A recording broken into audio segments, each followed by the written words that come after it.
예수님의 십자가 사건은 인류의 구원을 위하여, 또 특별히 그 안에 있는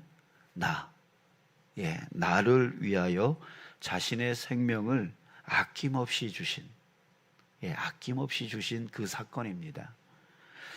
또 우리를 끝까지 사랑하신다라고 하는 것을 보여주신 사건이 바로 예수님의 십자가 사건이에요.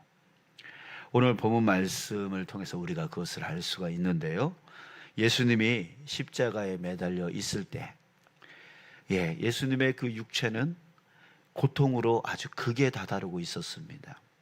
그리고 그의 마음은 사람들의 그 비웃음, 또한 그 비방 때문에 그의 마음은 갈기갈기 찢어지고 있었습니다. 자, 그런데 그 상황 가운데 예수님은요, 이렇게 말씀을 하셨어요. 아버지, 저들을 사하여 주옵소서.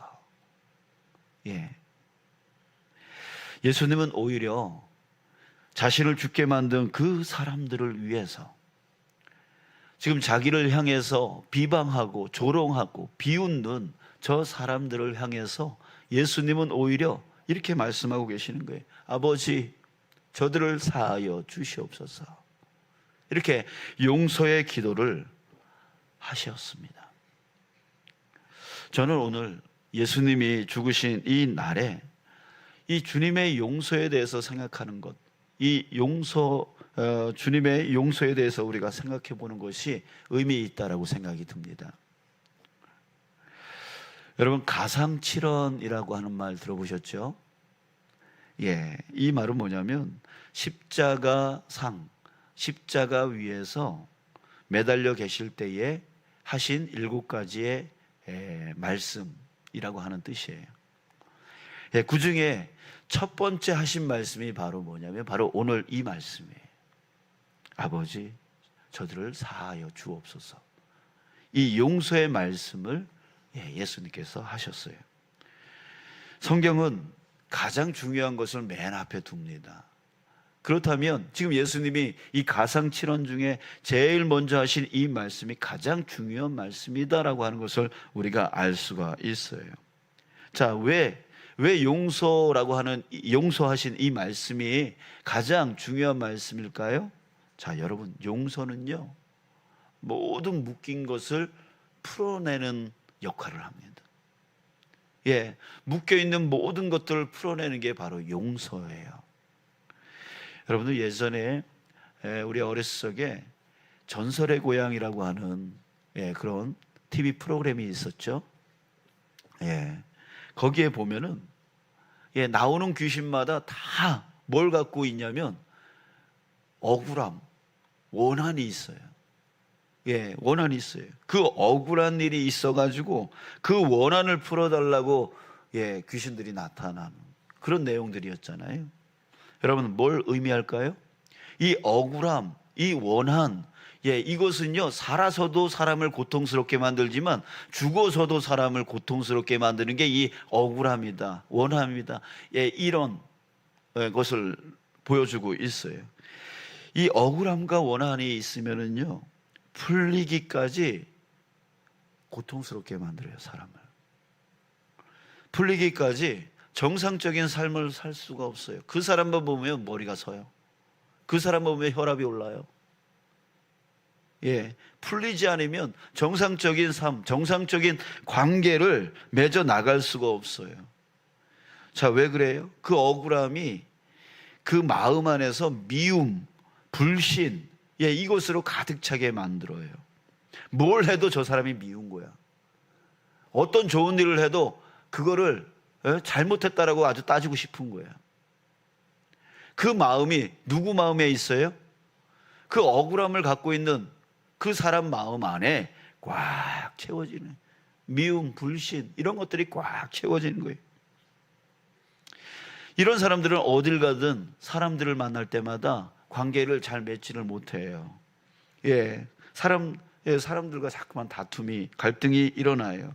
그래서 항상 불평하는 사람들 있잖아요. 이 불평하는 사람들은 사람들과 잘 어울리지를 못해요. 공동체를 이루지 못해요. 서로 어울리지를 잘 못해요. 예. 가정에서는 또 어떨까요? 예, 이런 미움과 불신이 가득 찬 그런 가정, 예, 좋을 수가 있겠어요? 화목할 수가 있겠어요? 불화가 계속 생기는 거예요. 또 육신의 건강에도 문제가 생깁니다. 스트레스로 인해서 불면증, 예, 또 고혈압, 뭐 이런 것들의 원인이 되어집니다.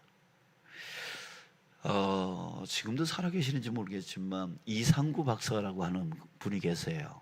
이분이 안식교에 오래 있다가 개신교로 개종을 했다라고 하는 얘기를 제가 들은 적이 있는데, 이분이요 평생 그 사람들의 삶을 그 연구한 사람이잖아요. 그런데 이분이 한 말이 있어요. 뭐냐면 사람이 기가 막힐 때 암이 발생한대요. 기가 막히면 암이 발생한다는 거예요. 여러분 언제 기가 막히죠? 우리 이런 말 쓸 때가 있잖아요. 정말 기가 막힌다. 예, 아유 기가 막힐 노릇이다. 이런 말 쓰잖아요. 어느 때 기가 막히죠? 정말 억울한 일 생길 때, 정말 힘든 일 생길 때, 그때 야 기가 막힌다라고 하는 말을 쓰잖아요. 그 기가 막히면 암이 생긴대요.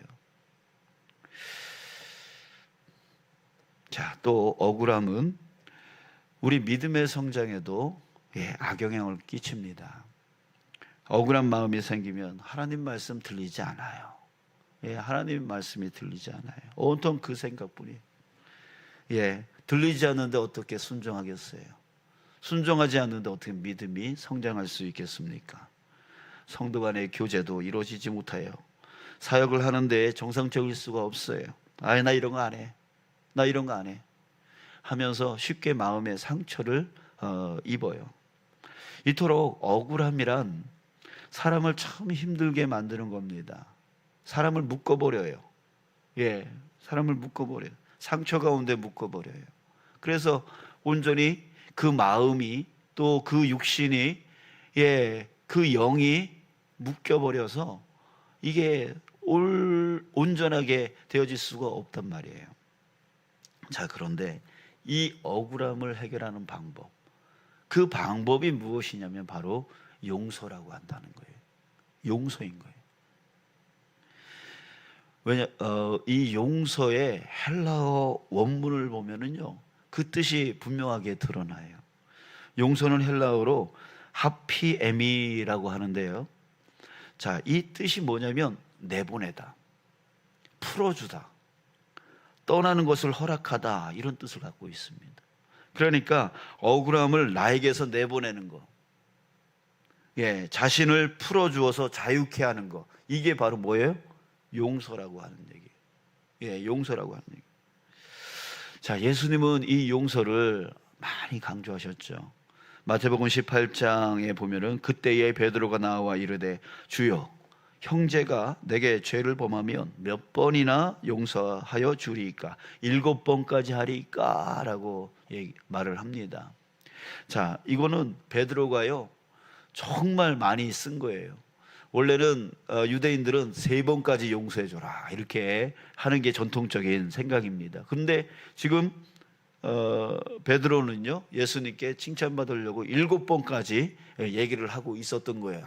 이 정도면 예수님이 날 칭찬해 주시겠지 할 정도로 그런 마음으로 얘기를 한 거죠. 그랬더니 예수님이 뭐라 그러셨어요?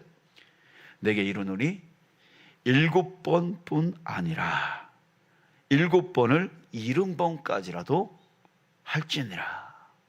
이 말은 무슨 뜻이에요? 77에 사시고 490번을 하라는 얘기예요? 아니에요. 끝까지 용서해라. 끝까지 용서해라. 이런 뜻이에요. 자, 또 마태복음 18장 35절에 보면은 너희가 각각 마음으로부터 형제를 용서하지 아니하면, 마음으로부터 형제를 용서하지 아니하면 나의 하늘 아버지께서도 너희에게 이와 같이 하시리라. 용서하지 않겠다라는 거예요. 내가 용서하지 않으면 하나님도 너를 용서하지 않을 것이다, 이렇게 말씀하고 계셔. 자, 여러분, 왜 예수님은 용서를 강조하셨을까요? 남에게 피해를 주면 안 되니까? 아니에요. 자, 아까도 얘기했지만 용서하지 못하고 억울함을 갖고 있으면 어떻게 된다 그랬어요? 내 영, 내 육, 내 마음이 무거워져 버려요. 온전한 정상적인 삶을 살 수가 없다라고 하는 얘기예요. 예, 용서하지 않으면 자신이 괴로워요. 정상적인 삶을 살지를 못해요. 그러기에 예수님은 우리 자신을 위해서 용서하라고 말씀하고 계시는 거예요. 또한 내가 용서를 할 때에 관계의 문제가 풀어지기 시작해요. 공동체가 풀어지기 시작하는 거예요. 그래서 용서는 나를 풀어주고 공동체를 풀어줘요. 그래서 그 공동체가 온전히 하나 되어질 수 있도록 만드는 게 바로 용서예요. 자, 그런데 용서가 쉬운가요? 용서가 쉽지 않아요. 용서해야지라고 생각을 해도 그렇게 안 돼요. 여전히 머릿속에 그 사람을 향한 그 미움의 화살이 자꾸만 쏘아져요. 그래서 밤잠을 제대로 못 잘 때가 많아요. 자, 여러분, 그러면 우리는 어떻게 용서할 수 있을까요? 오늘 말씀을 우리 다시 한번 봐요.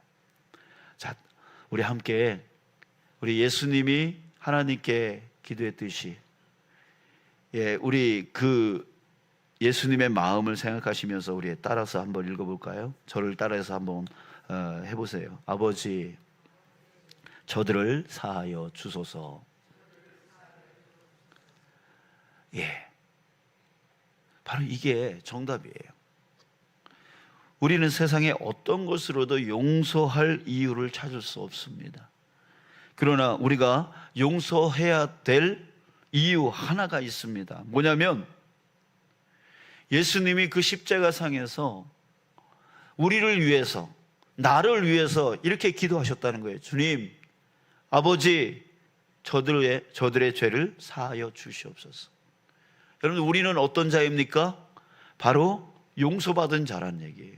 내가 용서받은 자란 얘기예요. 여러분들, 이것을 우린 기억해야 돼요. 예수님은 이것을 만달란트 비유로 우리에게 설명해 주셨어요. 우리의 죄가 얼마나 큰 것인지, 내가 지은 죄가 얼마나 큰 죄인지 도저히 갚을 수 없는 죄인 것을 만달란트라고 하는 비유로 우리에게 알려주셨어요. 그 만달란트는 저기 정말 우리 세계에서 가장 부자인 그 사람도 갚을 수 없는 그 돈이라고 그랬어요. 여러분, 우리의 죄가 바로 그런 만달란트, 도저히 하나님께 갚을 수 없는 그런 큰 죄, 정말 지옥으로 떨어질 수밖에 없는, 멸망당할 수밖에 없는 그런 죄였음을 여러분들 우리는 깨달아야 돼요. 근데 그 죄를 예수님이 그 십자가상에서 자신의 생명을 아끼지 아니하시면서 우리를 대신하여 죽으심으로 우리를 용서하여 주셨다라고 하는 사실, 여러분, 이것이 내게서 깨달아질 때에 우리가 가지고 있는 그 억울함은 아주 작게 느껴질 수밖에 없는 거죠. 내 안에 있는 그 죄가 너무나 큰 거, 너무나 컸는데 그것을 주님께서 용서해 주셨다라고 하는 거, 그걸 깨달을 때에 우리는 내 안에 있는 억울함은 아무것도 아닌 거예요. 아무것도 아니게 되어진 거예요. 그래서 우리는 용서할 수 있게 되어지는 거죠.